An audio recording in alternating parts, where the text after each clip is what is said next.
ඇත්තටම මේ අම්මලා තාත්තලා හිතාගෙන ඉන්නේ ලබන ආත්මේ කවුරු වෙලා උපදී කියලා. එහෙම සැකයක්වත් නැද්ද? සැකයක්වත් තියාගන්න එපා. මිනිස්සු වෙලා උපදින එක හරි දුර්ලභයි. සැකයක්වත් තියාගන්න එපා. සැකයක්වත් තියාගන්න එපා. මනුෂ්‍යාත්ම භාවයක් ලබන එක ඇත්ත දන්නව නේද? අර ආනන්ද හාමුදුරුව අහනවනේ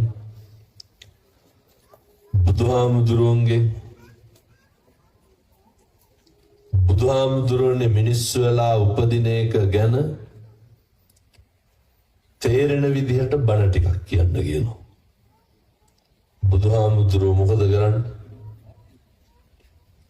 මහ පොළොවට නියපොත්ත ගහලා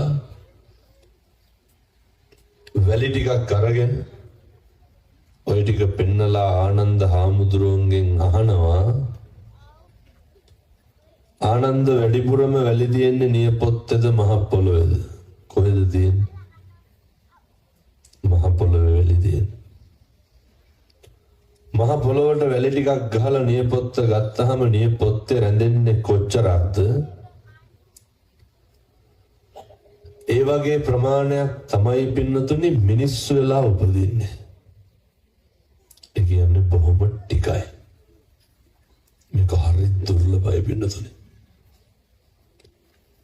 භාග්‍යවතුන් වහන්සේ පැහැදිලි කරනවා අර ආනන්ද මිනිස්සු වෙලා උපදින එකක් නෙමෙයි තියෙන අරුමය. මොකක්ද තියෙන අරුමය? දැන් ඔයත් දැකලා නැද්ද පින්නතුනි මේ උත්පත්තියෙන් මැස් පේන්නේ නැති මිනිස්සු දැකලා නැද්ද? ඕන තරම් දැකලා ඇති. උත්පත්තියෙන් මැහැකන පේන්නේ නැති මිනිස්සු දැකලා නැද්ද? ඕන තරම් දැකලා ඇති. අපිට පුළුවන් නේ පින්නතුනි ඇවිදගෙන ඇවිල්ලා බණ අහන්න. දැකලා නැද්ද උත්පත්ති ධම්ම ලෙඩ ඇඳේ ඉන්න උදවිය? අර ආබාධිත වෙලා ඉන්න ඒ මිනිස්සු නෙමෙයිද? පින්නතුනි ඒත්තර බුදුහාමුදුරුවෝ උගන්වපු දුර්ලභයි කියපු මනුෂ්‍යාත්ම භාවයේම කොටසක්. කොළඹ තියෙනවා රාජගිරියේ වික්ටෝරියා ආබාධිත නිවාසය කියලා. බත්තර මුල්ලේ රාජගිරියේ මම සාමාන්‍යයෙන් නිතර යන්නේ නැතන පහුගිය දවස්වල දේශනාවකට වැඩියා. පින්නතුනේ 25ක් 30ක් විතර තමයි අර රෝද පුටු වලින් ඇවිල්ලා හිටියේ. එන්න බැරි කට්ටිය බලන්න මම ඒකට ගියා. සමහරු ඉන්නවා අවුරුදු 25ක් විතර වැසිකිලි පෝච්චියක් උඩ වගේ. ඒ කට්ටියගේ ඇඳ යට තමාර කොමඩ් එක හයි කරලා තියෙන්නේ. ඇඳුම දාලා තියෙන්නේ ඇඟ උඩට විතරයි. සදා කල්ම මොකේද ඉන්නේ? ඒ විශේෂ හදලා තියෙන ඇඳක් ඇඳ මැද්දෙන් පෝච්චිය දෙන්නේ. ඒ වැසිකිලි පෝච්චිය උඩ. එතකොට තව සමහරු ඉන්නවා සදාකල් තහඩුවක් උඩ. සදාකල් තහඩුවක් උඩ. තව සමහරු ඉන්නවා එයත්න්ට කවන හැටි දැකලා තියෙනවද දන්නේ? අර බත්මාලු පිණි නිකන් දියරට වගේ හදන්නේ.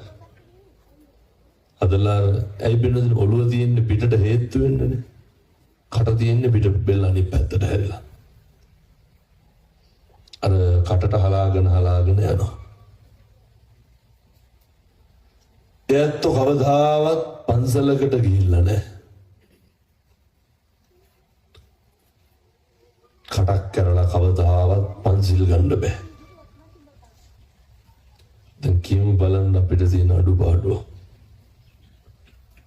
ඔහොම හදවතට තට්ටුවක් දාලා අහන්න මොකක්ද මට තියෙන අඩුපාඩුව කියලා. ඔහොම හදවතට තට්ටුවක් දාලා බලන්න මොකක්ද මට තියෙන ගැටලුව කියලා. අපිට මොනවාද තියෙන ප්‍රශ්න? හොඳට ඇවිදින්න පුළුවන්, කණ්ඩ කතා කරන්න පුළුවන්.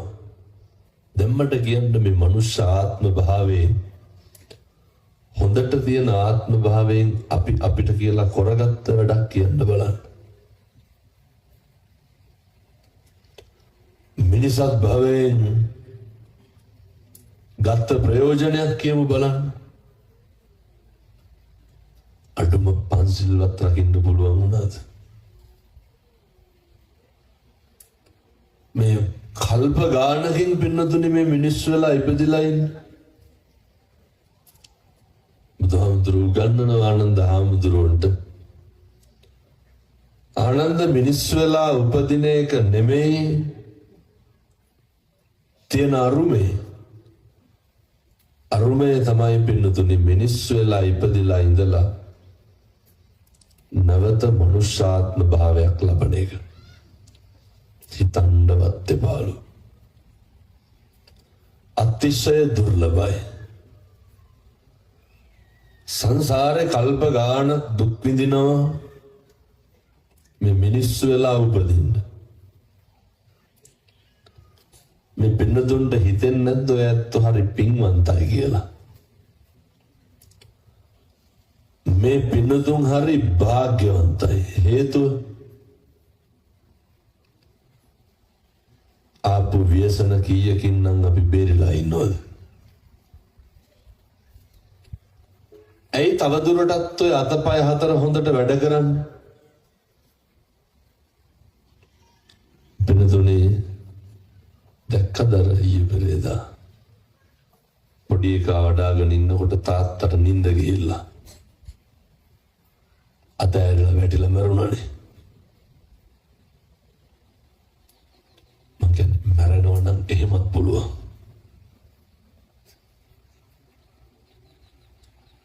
තාත්තා දරුවා වඩාගෙන ඉන්නකොට තමන්ගේ අතින් අතෑරිලා මැරෙනවා. තමන් නිලවන වාහනයට තමන්ගේ දරුවා ඕන තරම් යට වෙලා තියෙනවා. අපි කොච්චර බේරිලා තියෙනවද? ඔය කොරෝනා තිබ්බනේ.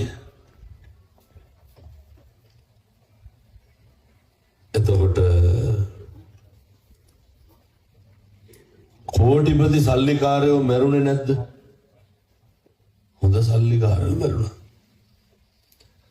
අපේ අම්මලාට තාත්තලාට ඔකෙන් බේරෙන්න කියලා තිබ්බේ අර හොද දාන මාස්ක් එකක් නෙමෙයිද? වෙන මොනවද තිබ්බේ? කැස්සක් හෙම්බිරිස්සාවක්වත් නැතුව ඔය ඉන්නේ ඇයි? ඔය පොඩි ලෙඩ ටිකක් ඇති. තාම දෙයනේ කියලා අත් දෙක එක්කව කරලා දෝතට අරගෙන නළලේ තියාගෙන වඳින්න පුළුවන්. ප්‍රශ්නේ තමයි වඳින්න නැති එක. තාම නමස්කාර කියලා බුදුන්ට නමස්කාර කරන්න පුළුවන්. බුද්ධං සරණං ගච්ඡාමි කියලා තාම මම බුදුන් සරණ යමි කියලා තාම කියන්න පුළුවන්. මම මෙහෙම දේශනා කරන්න හේතුව තමයි එහෙම බය හිතෙන්නේ නැත්නම් බල්ලෙක් බලලෙක් වෙලාවත් උපදී කියලා. එහෙම බයක් හිතෙන්නේ නැද්ද? ප්‍රේත ලෝකෙවත් උපදී කියලා. මෙහෙම දේශනා කරන්න හේතුව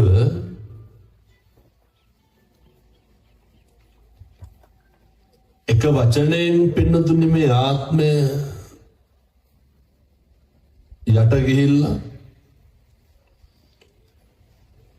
ඔය ප්‍රේත ලෝකේ තිරිසන් ලෝකේ උපදින්න පුළුවන් අපි එච්චරටම පව් කරලා තියෙනවා. මේ කරලා තියෙන සෑම අකුසලයක්ම වචනෙන් හෝ වේවා ක්‍රියාවෙන් හෝ වේවා මොන විදියකින් හරි කමක් නැහැ. මතක තියාගන්න ඕව කවදා හරි ගෙවන්න වෙනවා. අර සත්ත්ව ලෝකේ මනුස්ස ලෝකේ කියලා එකක් නැහැ. ભેදයක් නැහැ.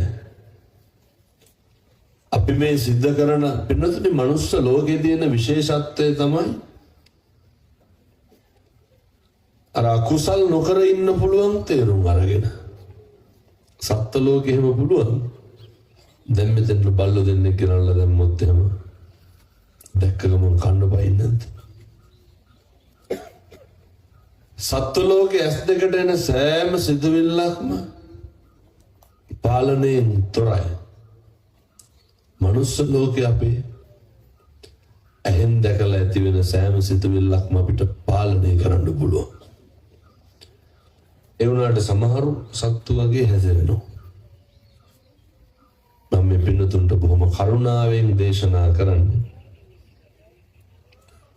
අද ඉඳන් පුළුවන් නම් ඔය පන්සිල්වත් රකින්න බලන්න.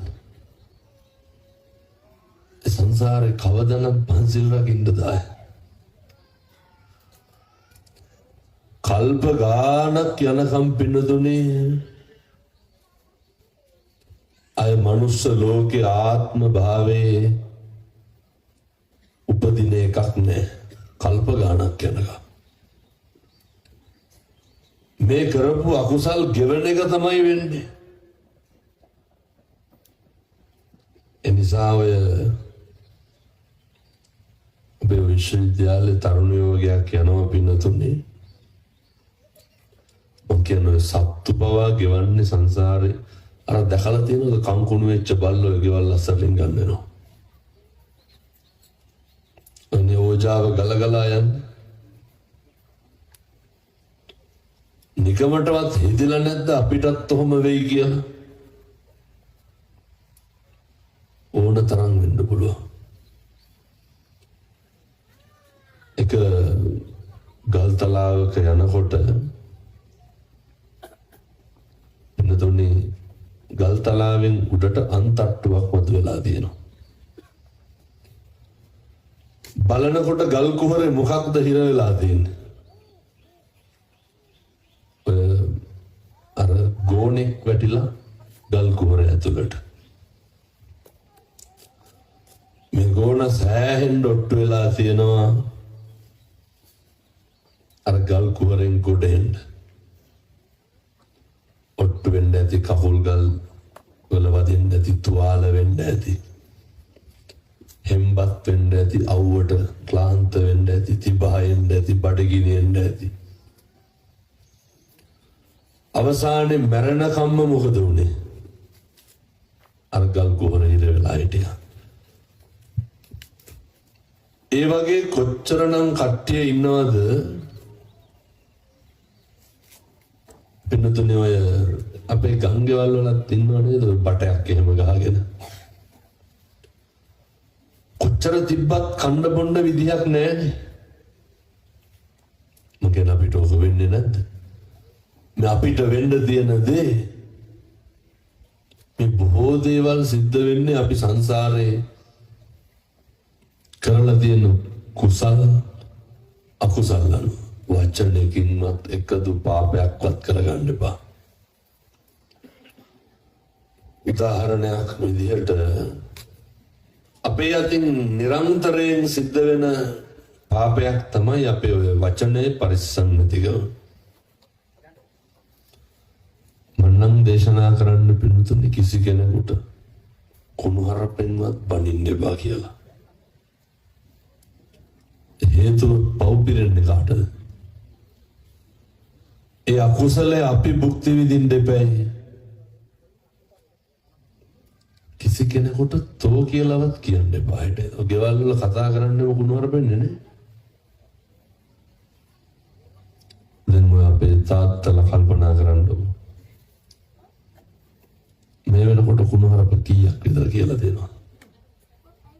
2. බිරිඳට කොච්චර කුණුහරුපෙන් බැලලා දෙනවා? ඇති ඇටි. පව් බිරිඳ කාටද? මොකද පව් පුරවා ගන්න? මේ සංසාරේ මේවා අපි ගෙවන්න බෑ.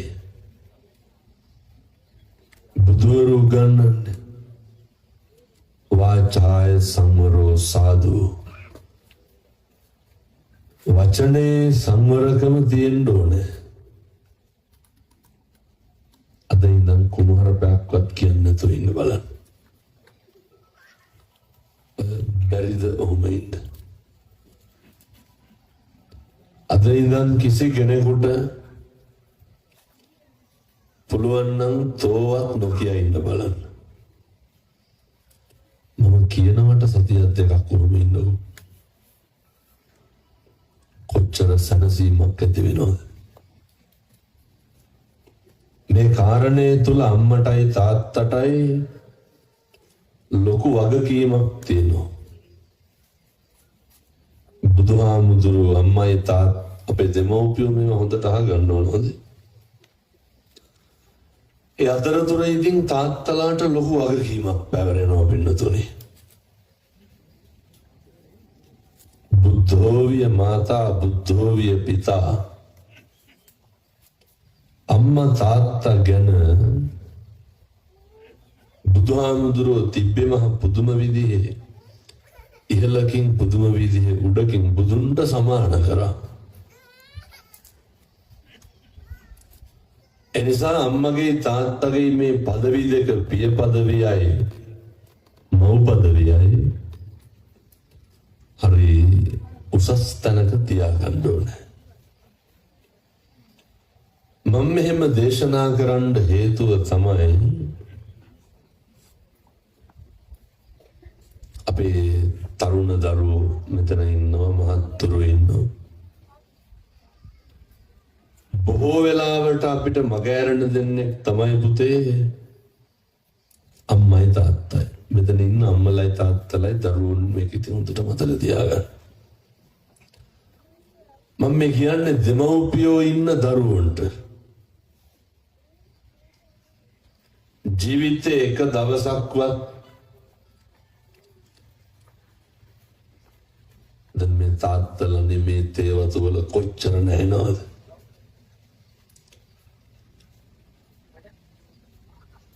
දෙමව්පියෝ ඉන්න දරුවෝ කවදාවත් හිතුවද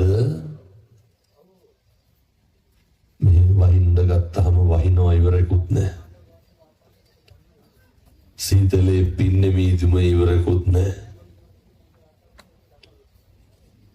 කොච්චර වැස්සත් කොච්චර සීතල තිබ්බා දරුවන්ට ඉස්කෝලේ යන්න මේ අම්මලා නැගිටින එක කවදාවත් පරක්කු වෙලා තියෙනවද? ඔය තරකෝටු පත්තු කරන්නම කොච්චර උට්ටු වෙන්නේ නැද්ද? දරුවෝ අපේ තරුණ දරුවෝ මිතිම මතක තියාගන්න ඕනේ. පුතේ දවසකට සැරයක්වත් අම්මා තාත්තා ළඟ ඉන්න ඕනේ.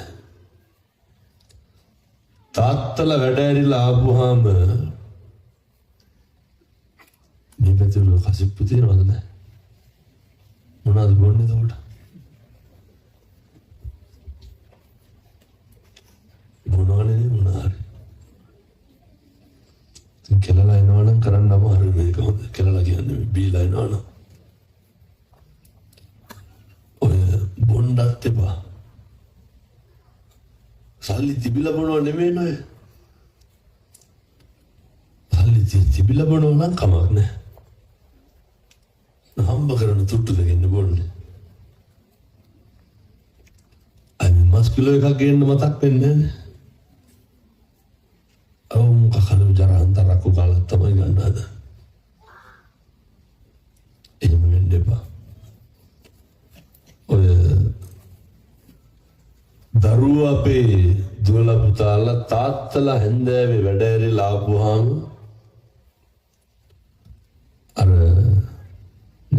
තාත්තගේ කකුල අරගෙන තනිය උඩින් තියාගන්න ඉඳගෙන පුතේ තාත්තගේ කකුල ටිකක් අරනේ ඔය යටිපතුල් එහෙම පොඩි කරලා තාත්තගේ කකුල් දෙක අත ගන්න දරුවෝ කරනවද ඕනේ මොන කකුල් අත ගෑවිද මෙතන ඉන්නවනේ මේ බහුතරයකට දෙමව්පියෝ ඉන්නවනේ කරනවද විනාඩි 5 නිකමටවත් හිතිලා නැද්ද මගේ මේ ජීවිතේ නැගිටලා තියෙන මේ කකුල් දෙකෙන් කියලා එතකොට දරුවෝ දෙමව්පියෝ තුල පුදුම විදිහේ ආදරයක් ඇති වෙනවා තාත්තලාට ඇඬෙනවා බින්නතුනේ පදුළු වැක්කෙනවා තමන්ගේ දරුවෙක් ඇවිල්ලා තමන්ට සාත්තු කරනකොට අම්මා ගාවට යන්න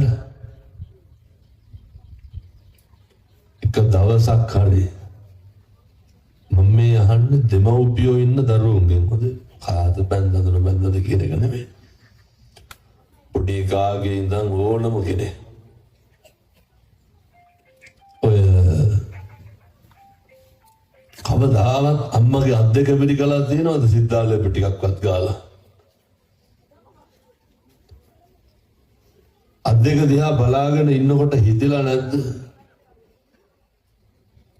මේ අත් දෙකෙන් තමයි ඔය ඒ අත් දෙක දිහා බලපුවාම පේන්න ඕන මේ අපේ දරුවන්ට පුතේ මං කියනකොට මේවා කරන්න මේ අත් දෙකෙන් තමයි අවුරුදු ගාණක් තිස්සේ බත් තැඹුවේ මේ අත් දෙකෙන් තමයි අවුරුදු ගාණක් තිස්සේ මේ සීතලේ වැස්සේ පින්නේ මේදුමේ ඔය දරුවන්ට මතක ඇතිනේ මූණ හොදන්න උණු වතුර ටිකේ ඉඳන් කවුද හදලා දුන්නේ අම්මා අපි කවද්ද අම්මට වතුර හැලියක් ලිපේ තියලා තියෙන්නේ අපි කවද්ද අම්මට දර ටික වේලලා ගිහින් දීලා තියෙන්නේ අපි දන්නේ එක දෙයයි අම්මා ඉන්නව නම් බඩගින්නේ ඉන්නේ කියන එක විතරයි මම කියන්නේ මම තරුණ දරුවන්ට කියන්නේ පුතේ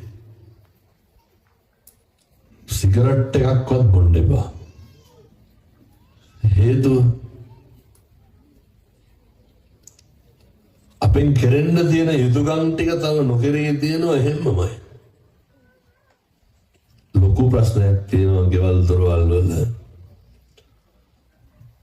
අම්මගේ තාත්තගේ දරුවන්ගේ ලොකු බැඳීමක් නැහැ ලොකු ලෙන්ගතු භාවයක් නැහැ ඔය ගම හදන්න කලින් ලෝකෙ හදන්න කලින් එකටම පුරුදු වෙන්න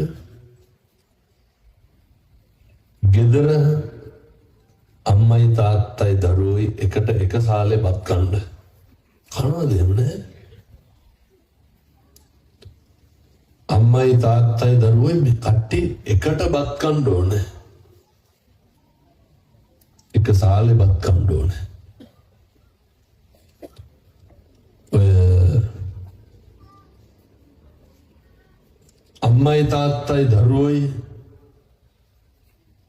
හන්දෑවට එකට බුදුන් වඳින්න බැරිද කියලා ලෝවණ කෙරෙන්නේ නැහැ මොන බුදුන්ද මම මේ රුපියල් 200ක්වත් වියදම් වෙන පින්කමක් කිව්වේ නැහැ අම්මයි තාත්තයි දරුවෝයි හන්දෑවේ ගෙදර බුදුන් වඳින්න අම්මයි තාත්තයි ඔය හරියටනේ දරුවෝ ඉස්සරහ බැන ගන්නව නේද ගෙවල් වල ඔළුව උස්සලා බැලුවම කොහොමද දන්නේ අපූර්වට දරුවෝ ඉස්සරහ බිරිඳට කුණුහරුපෙන් බනින්නේ නැද්ද මේ වෙනකොට මේ අම්මලා වේසි කියලා කී ගමනක් විතර වෙනුමහලා ඇත එතනට බයිනෝනේ දරුවෝ ඉස්සරහ එහෙම වෙලා බෑ දෙමව්පියන්ට තියෙන්න ඕන පින්නතුනි කල්පනා කරනකොට අර මම මගේ දරුවෝ ගැන මං සතුටු වෙනවද කියන හැඟීම තියෙන්න ඕනේ. දරුවන්ට දෙමව්පියෝ ගැන සතුටු හිතෙන්න පුළුවන් වෙන්න ඕනේ. එහෙම සතුටු හිතෙන්න නම් මම කරන පළවෙනි යෝජනාව තමයි අම්මා තාත්තට ගරු කරන්න, තාත්තා අම්මට ගරු කරන්න. ඔය තාතෝ කියලාවත් අද ඉඳන් කතා කරන්න එපා. අද ඉඳන් කුණුහරුපයක්වත් කියන්න එපා. එතකොට තමයි ගෙවල් වල සතුට සෞභාග්‍ය කියන එක රැඳෙන්නේ. මම මෙහෙම දේශනා කරන්න හේතුව තමයි බුදුහාමුදුරුවෝ උගන්වනවා වාචාය සංවරෝ සාදු. වචනේ සංවර වෙන්න ඕනේ. වචනේ සංවර වුණාම අකුසල සිද්ධ වෙනවා අඩුයි. නත්ති මේ සරණං අඤ්ඤං ධම්මෝ මේ සරණං වරං. මට ධර්ම රත්නයෙන් තොර සරණක් තියෙන්න බෑ. වචනේ සංවර වෙනකොට අර ධර්මයේ පිහිටුවා වෙනවා. ධර්මයේ පිහිටනකොට පින්නතුනි අපිව ධර්මයේ විසින්ම ආරක්ෂා කරනවා. කොයි පැත්තෙන්ද අපිව ධර්මයේ විසින් ආරක්ෂා කරන්නේ? බුදුහාමුදුරුවෝ ගැන අපරිමිත වූ විශ්වාසයක් තියාගන්න ඕනේ. උත්තරුවන් කෙරේ ශ්‍රද්ධාව පැහැදී. අර පින්නතුන්ට මතකද සුනාමිය ආපු වෙලාවේ රේල් පීලි අඹරගෙන ගියානේ. කොන්ක්‍රීට් ගොඩනැගිලි ගලවගෙන ගියේ නැද්ද? එක බුදු පිළිමයකවත් තින්ත පතුරක්වත් ගලවුණාද? ගාල්ලේ බුදු පිළිමේ කොච්චරනම් එල්ලිලා හිටියද? හෙල්ලුනේවත් නැහනේ.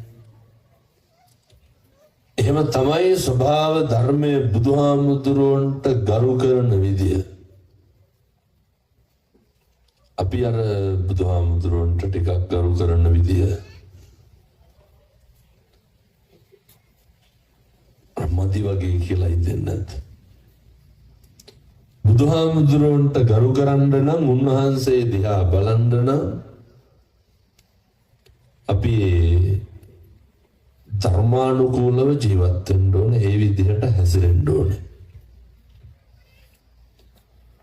උන්වහන්සේ දේශනා කරනවා පින්නතුනි අර පුත්තස්ස ලෝක ධම්මේහි චිත්තං යස්සන කම්පති අශෝකං විරජං කේමං ඒතම් මංගල මුත්තම. ඔයත්තන්ට අපේ මේ තරුණ දරුවන්ට මහත්තුරුන්ට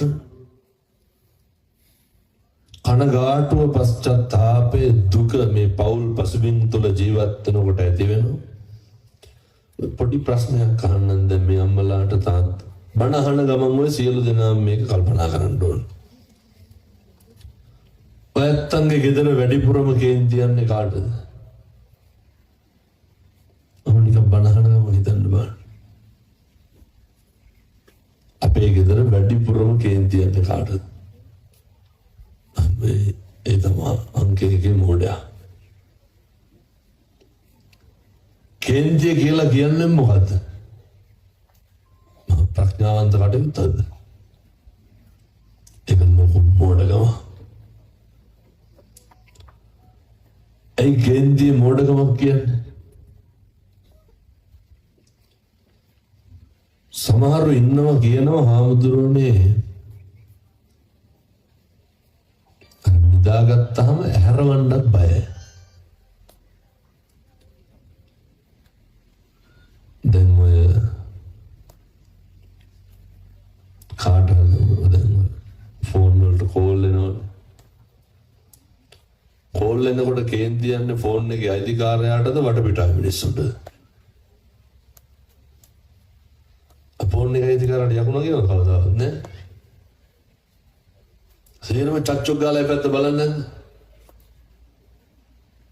ඒක තමයි මොඩකම කියන්නේ. මොකද අනුන්ට එන කෝල් වලට අපි ගුලප් වෙන්නේ. පැහැදිලිද මං කියන්නේ? කේන්ති අනතරමක් කේන්ති යන්නේ අපි හින්දාද අනුන් හින්දාද? ගෙදර කවුරුවත් නැතුව තනියම ඉන්නකොට යකුණ නගිනවද? ඔය නිකන් පාරේ යනකොට කේන්ති යනවද? කොයි කඩවල් දිහා ගිහපුවම කේන්ති යනවද? කේන්ති යන්නේ කොයි වෙලාවටද? ගෙදර ඉඳි නෙමෙයි. මොකද ගෙදර ඉඳි කේන්ති යන්නේ? හොඳට මතක තියාගන්න. අපිට කේන්ති යන්නේ අනුන් හින්දා වෙන්නතොනේ. අනුන් හින්දා මොකටද අපි කේන්ති ගන්නේ? ඒ පව් පිරෙන්නේ අපිටද අනුන්ටද? උදාහරණයක් විදියට ඔය මේ පැතිවලත් අර පොල් එහෙම ගහනවද නැහැ? මං කියන බුයන්න බිහින්න නෙමෙයි ඔය මේ ගහනනේ දැන් බරියන්නේ මිරිකියන් කුණුවයන් මේ ෂොට් එක දෙනවද මාළු මිරිස් කොටු වලට? එහෙම නැහැ. හොරෙන් කඩන්නේ නැහැ නේද? ඔය මේ විවිධ එළවලු තියෙනවා. එක රැයට සමහරු සුද්ධ කරනවා. මේ පැතිවල නැති වුණාට මොකද? බොහෝ පැතිවල තියෙනවා. එන්නතුනේ අපි දෙස් දෙවල් දෙන්නේ කාටද? අපිටද අනුන්ටද? අපි හිතමුකෝ දැන් අපේ මාළු මිරිස් කොටුවට පැනලා කඩලා කියලා එක දවසක් පැනලා නේද? අය කියනවා නේද කුණු යන් ඔකගේ දරුවේ කොටුවත් හරියන්න එපා කියලා නෑල්ලන්නේ. ඇත්තට මෙහෙම කියනකොටත් පව් පිරෙන්නේ කාටද? තමන්ට. අනේකගේ තියෙන අසත්පුරුෂකම, අනේකගේ තියෙන හොර හිතනේ, උගේ තියෙන කැතකමට නූ ඇවිල්ලා හොරකම් කරන්නේ. එවුනාට බලනකොට පව් පිරෙන්නේ කාටද? ඒ කියන වචන වලට අපිට පව් පිරෙනවා. හිතකින්වත් පිනතොනේ කිසි කෙනෙකුට දෙස් දෙවල් නම් තියන්න එපා. මෙහෙම තිබ්බට විනාඩි 50කුත් ඉවර වෙලා තියෙන්නේ නේද? හිතකින්වත් මං කියන්නේ හතුරෙකුටවත් දෙස් දෙවල් තියන්න එපා. මේ පැතිවල ඉන්නවද ගතු කියන පද හදන මිනිස්සු නැහැ? ඉන්නවලු. ඔය මේ පැතිවල වන්නන්නයින් ගහනවද නැහැ? ඔය අයි මිනි මරනවා කියලා වන්නන්නයින් ගහන්නේ නැහැ? පැණි ටිකක්වත් වක් කරන්න රාකලයක් බෑ වැහිද? රාවල්ට නම් ඕන එකක් කියමු. තේක්ක ගුඩක්වත් කපන්න බෑනේ. ගයක් හදන්න වැලි බාල්දියක්වත් ඇද්ද හැකිද? දැන් මේ ගෙවල් වලට වැලි හැම ගේනවා නම් දවල්ද ගේන්නේ පාන්දරද අදින්නේ? පොලිසියට හොරෙන්නේ ගේන්නේ. ඇයි? එච්චරටම මේ ගම්වල මිනිස්සුන්ගේ හිත හොඳයි. වැලි එකක් ඇදගන්නේ රජ වෙන්නද පින්නතුනේ? ගයක් හදන්න කිසි දෙයක් කරන්න බෑනේ. ඇයි? මිනිස්සු හරි ඊර්ෂ්‍යයි. ඔය මේ එළවලු කොටු වලට වස එහෙම ගහන්න නැද්ද රැට නැතුවද? එහෙම කරන උදවියක් තියෙනවා. දියුණු වෙනවට කැමති නැහැ.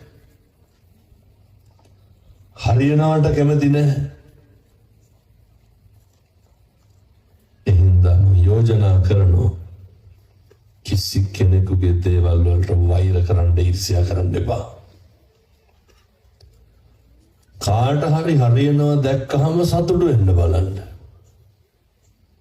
කාගේ හරි දරුවෙක් හරි කමක් නැහැ ඉහළට යනකොට ආශිර්වාද කරන්න බලන්න. කවදාවත් අනුන්ගේ දේවල් වලට කරහන්න යන්න එපා. ඔය කරන එක හිම නවත්තන්න. සමහරු ඉන්නවා මේ ගම්මාන පිටින් ගිනි තියනවනේ. පවුල් පවා කඩාකප්පල් කරනවනේ වචන කියලා. ඔව්වා කියන්න එපා. ඔය පිටද අනුන්ට පව් පිරෙන්න කාටද? මොකද අනුන්ට වෛර කරලා අපි පව් පුරවගන්නේ. නින්දා කරන්නේ, වෛර කරන්නේ, අපහාස කරන්නේ, දෙස් දෙවල් තියන්නේ. මේ හැම දෙයක්ම මිනිස්සු කරන්නේ අනුන්ට. ඒකේ පාපේ විතරක් අපි භුක්ති විඳිනවා. මම යෝජනා කරනවා මේ සියලු දෙනාටම සුවිසි අනන්ත බුදු ගුණේ බලයෙන් සත්පුරුෂෝ විදියට ජීවත් වෙන්න අවශ්‍ය කරන ශක්තිය ධෛර්යය ලැබේවා සාදු කියලා පතන්න. ඒ වගේම මේ විහාරස්ථානයේ අපේ ලුණුවත් අරිය තිලක හාමුදුරුවෝ වැඩ ඉන්න මේ ආරාමයේ මේ ස්ථානයේ දියුණු කරන්න මෙතන මෙහෙම පන්සලක් තියනවා කියන එකවත් මේ පින්නතුන් ලෝකෙට අරයන්න. අර බත් තියෙන තැනටම කොස් කියලා ගිහිල්ලා අතාරින්නේ තියෙන තැන් වලටම නෙවෙයිද? මේ පන්සල් හැදෙන්න ඕනේ නැද්ද? තරුණ හාමුදුරු කෙනෙක් කොහොමද තනියම මේකට වෙලා ඉන්නේ? උන්වහන්සේගේ තියෙන ඒ කායන අරමුණ තමයි. උන්වහන්සේගේ තියෙන ඒ කායන බලාපොරොත්තුව තමයි. උන්වහන්සේ මේ ගමේ මිනිස්සුන්ට හරි ආදරේ. ගම නියෝජනය කරනවා, ගම වෙනුවෙන් පෙනී ඉන්නවා. දැන් ඉතින් උන්වහන්සේ නැත්තම් මට උඩුකුස්සල්ලාට වෙන්නේ නැහැ. මේ අරියදිලක හාමුදුරුවන්ගේ ආරාධනාව. මම මේක ඉවර වෙලා ගම්පොළ බණ කියාගෙන කොළඹ යන්න ඕනේ. ආවෙත් කොළඹ ඉඳන් රමුක්කන බණ කියාගෙන. අහන්න ආපු අම්මලා තාත්තලා සියලු දෙනාටම නිදුක් නිරෝගී භාවයේ දීර්ඝායු භාවයේ ලැබේවා. යන්නේන ගමන බිමන කරන කියන රැකී ආරක්ෂා ගොවිතැන්පත් වෙලහෙළඳාම් ආදිය දිනෙන් දින දියුණු පමුණු වේවා. සියලු දෙවියන්ට පින් අනුමෝදන් වේවා. බණහඬ ආපු සියලු දෙනාට ලෙඩක් දුකක් කරදරයක් කවදාවත් හැදෙන්න නම් එපා සාදු කියලා ප්‍රාර්ථනා කරන්න.